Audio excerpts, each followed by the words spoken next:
E olha só, abrimos esse bloco com uma notícia nada boa. Com o avanço da inflação, só nesse ano, o valor dos impostos pagos pela população já alcançou a marca de R$ 1 trilhão. Os dados são da Associação Comercial de São Paulo e, infelizmente, esse número tende a crescer, já que os produtos estão cada vez mais caros e o consumidor paga valores de impostos ainda mais altos. De acordo com a Associação Comercial de São Paulo, a primeira vez que o painel eletrônico que calcula a arrecadação de impostos em tempo real, o impostômetro, chegou a atingir a marca de 1 trilhão, foi no dia 18 de dezembro de 2007. Esse valor abrange o total de impostos, taxas e contribuições pagas pela população brasileira desde o dia 1º de janeiro desse ano, para os governos municipal, estadual e federal. O objetivo do impostômetro é conscientizar o cidadão sobre a alta carga tributária e incentivar a cobrança dos governos por serviços públicos de qualidade. A nova lei das estatais já foi publicada no Diário Oficial e prevê regras para a gestão dessas empresas. Dentre elas, os vetos da lei que proíbe a nomeação política nos cargos de comando das empresas estatais. De acordo com o jornal Folha de São Paulo, a equipe econômica definiu como objetivo fechar o próximo ano com um déficit primário menor do que de 2016. Para este ano, o rombo pode ficar em até 170 bilhões e meio de reais. Mas, sem novas medidas de geração de receitas, a equipe de Meirelles afirma que há risco de a União repetir o resultado deste ano. Ainda de acordo com o jornal, a equipe de Temer está preparando uma lista do que pode ser privatizado, mas já tem como certas as vendas da Caixa Seguridade, participações da Infraero em aeroportos e concessões de rodovias, portos e aeroportos. As privatizações têm dois motivos. Primeiro, arrecadar recursos para reduzir o déficit público. Segundo, entregar a iniciativa privada a empresas mal administradas pela União, para ajudar na recuperação do crescimento da economia brasileira. O programa só deve ser efetivado depois do julgamento final do impeachment da presidente afastada, Dilma Rousseff. E a campanha de vacinação infantil contra poliomielite geralmente acontece no mês de agosto, mas nesse ano ela será adiada para o mês de setembro devido às Olimpíadas. De acordo com o Ministério da Saúde, essa mudança da data não prejudica a imunização da população e explica que a doença já está erradicada no país desde 1990. Devido aos Jogos Olímpicos e Paralímpicos que acontecem em agosto, o Ministério da Saúde resolveu adiar a campanha de vacinação contra a poliomielite, que costuma acontecer no mesmo mês. A nova data deve acontecer a partir da segunda quinzena de setembro, mas não tem um dia exato ainda. De acordo com o Ministério da Saúde, isso se dá por medo da baixa adesão à vacinação por conta dos Jogos. Mas o jornal Folha de São Paulo teve acesso a documentos que dizem que o adiamento aconteceu por problemas de fornecimento e no cronograma do laboratório da Fundação Oswaldo Cruz, responsável pelas vacinas. Já o laboratório diz que o adiamento se dá por conta da mudança na produção das vacinas, que neste ano passa a ser destinada às crianças entre 6 meses e 5 anos que não tinham tomado até agora todas as doses recomendadas para proteção. A vacina contra a pólio é aplicada em 3 doses injetáveis no 2º, 4º e 6º mês de vida do bebê. Em seguida, são indicadas 2 doses de reforço da versão oral, a gotinha, aos 15 meses e aos 4 anos. E o Ministério da Saúde informou que as mudanças na campanha não vão prejudicar a imunização da população, uma vez que a doença está erradicada no Brasil desde 1990. Fique agora com a entrevista do dia com o advogado e jornalista José Carlos Cataldi. Acompanhe.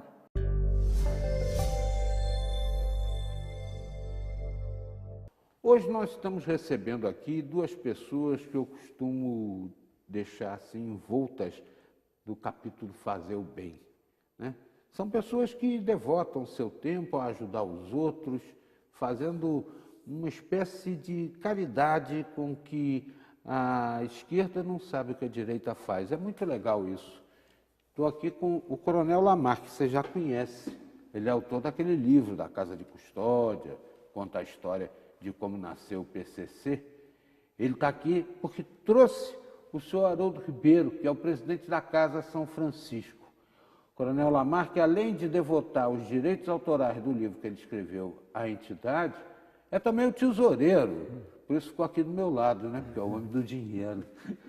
Brincadeira, senhor Haroldo. O senhor é bem-vindo também, como ele é. Obrigado. E a gente queria falar sobre essa obra fantástica, né? Porque amparar a terceira idade é uma coisa que encontra poucos voluntários, né? A gente vê muita gente ainda apoiando coisa de criança, né? Lá, asilo, adoção, todo mundo se interessa. Mas adotar um idoso é tão difícil e às vezes até os próprios filhos e netos não querem saber mais dos seus ancestrais. Arranjam alguém para cuidar deles e sequer visitam. Estou falando mentira? Não, o senhor está falando algumas coisas que a gente pensa e acaba não apenas pensando, mas quando a gente vai para a cama a gente reflete também, faz uma reflexão de que, de fato, o idoso, ele passa a ser, depois de uma certa época, não apenas o pai da família, mas é o pai da família que passou e cada filho tomou o seu destino e o idoso ficou esquecido lá naquela curva da idade dos 50 anos, 70 anos, 80 anos. E aí, então, ele passa a ser não mais um dependente de família, ele passa a ser um dependente do Estado, do município e da União, que às vezes nos ajuda muito. Eu posso dizer que nós temos uma ajuda boa do município e uma ajuda menos boa, mas também que compensa, do Estado. Mas estamos órfãos, desde janeiro de 2015, da União. Ela nos fazia uma doação mensal de R$9 mil, e desde janeiro do ano passado, nenhum centavo. Que loucura, hein? Acabou. Então a gente diz assim, o que eu estou fazendo? Eu, honestamente, os idosos não me dão trabalho, eles me dão alegria. Porque as pessoas dizem, mas será que vai lá todo dia? Eu quase que todos os dias eu vou lá. Ontem eu não fui porque eu tinha umas outras coisas para fazer, mas sábado eu estive lá. A semana inteira eu estive lá. Hoje eu já estive lá. E aí dizem, mas não é muito trabalho? Não, é alegria. Eu não vou na Casa São Francisco por trabalhar.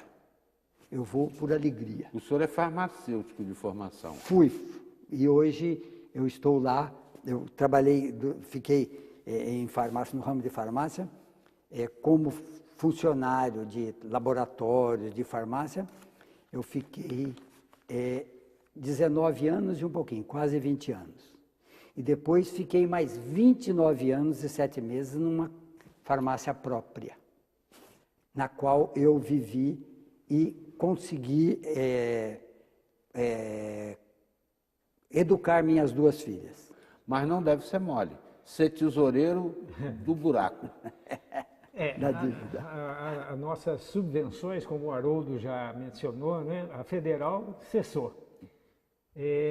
Mas nós temos ainda essa subvenção, repasse municipal, estadual, que isso é pouco, mas nos ajuda muito.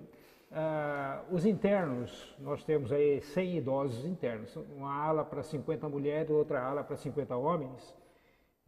Não podemos admitir mais residentes, porque aí começa a complicar a nossa situação. Né, Mais ainda. A prestação de... A gente quer prestar um serviço de com qualidade, excelência, de qualidade. Né? Então a gente fica limitado nos 100 residentes. E nós recebemos deles um salário mínimo, né? A maioria é salário mínimo que nos repassa e dá um montante de 81 mil. Agora, a nossa despesa é bem além, Imagina. É 120, 125. Então, a gente, mensalmente, nós temos aí um déficit de 20 a 25 mil. Agora, como é que nós fazemos para empatar, para cobrir esse déficit? Então, aí entra o São Francisco de Assis e todos aqueles mantenedores, voluntários, beneméritos, né, que a gente tem o apoio da comunidade, que leva fraldas, leva alimentos, remédios, porque somente com o repasse do que nós recebemos, subvenções demais, o que os internos nos fornecem, né, não dá para cobrir toda a despesa. O Haroldo falou, né, o idoso ingressa lá aos 60 anos, segundo o Estatuto do Idoso, né? A partir de 60 anos.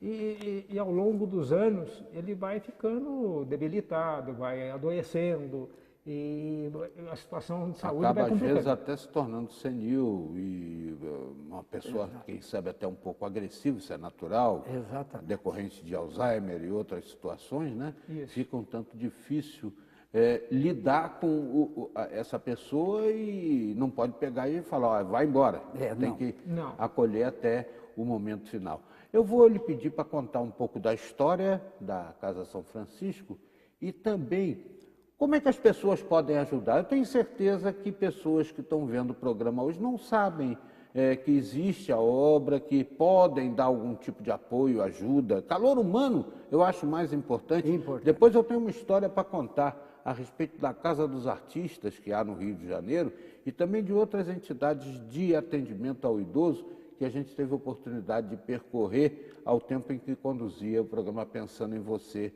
na Rede Brasil de Televisão, na TVE do Rio de Janeiro. Mas agora, a gente faz uma interrupçãozinha na entrevista para voltar já com esse tema aqui no Repórter Setorial. Haroldo Ribeiro, presidente da Casa São Francisco, e o Coronel Lamarque, que é o tesoureiro, estão aqui para a gente falar e tocar o seu coração. Já a gente volta. Vamos para uma breve pausa e no próximo bloco você vai ver. Senado vota projeto para legalizar jogos de azar.